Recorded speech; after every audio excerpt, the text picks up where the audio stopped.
अभी अचानक से संगीता कहती है, हे भगवान, इतनी जरूरी बात मैं कैसे भूल गई।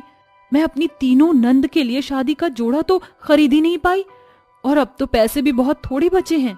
बचे हुए थोड़े से पैसों को लेकर ही गरीब भाभी एक लहंगे के शोरूम में आती है, जहां उसे अपनी तीनों ननद के लिए 3 लहंगे पसंद आते हैं।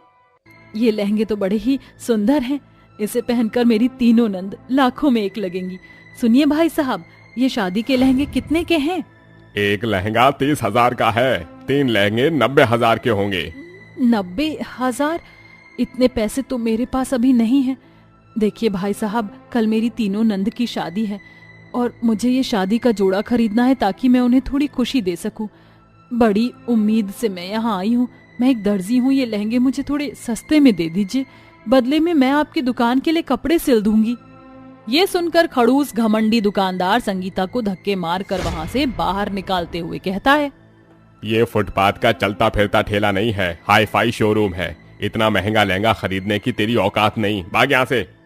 इतनी जिल्लत झेलने के बाद संगीता रोते हुए एक बाजार में आ जाती है, जहाँ पर बैठकर कुछ गरीब व्यापारी कपड़ों के टुकड़े बेच रहे होते हैं। 50 रुपए मीटर, 50 रुपए मीटर। लहंगे का मखमली कपड़ा, गोटा मोती, 50 रुपए मीटर, 50 रुपए मीटर। मैं तो खुद एक दर्जी हूँ, अपनी तीनों नंदों की शादी का जोड़ा खुद ही सिल सकती हूँ। शुक्रिया भगवान, मुझ गरीब दर्जी भाभी को ये रास्ता दिखाने के लिए।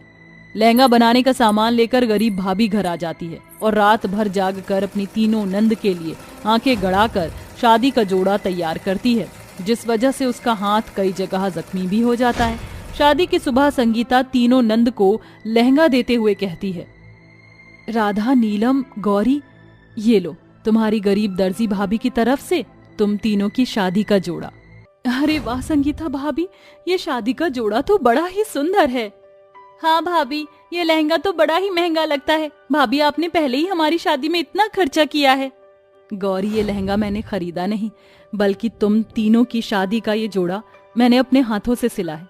चलो अब जल्दी से ये शादी का जोड़ा पहनकर तैयार हो जाओ, बारात आती ही होगी।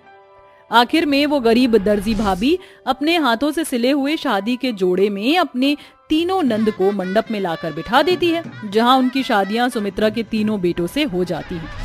विदाई के वक्त संगीता की तीनों ननद उसके गले लगकर बहुत रोती हैं।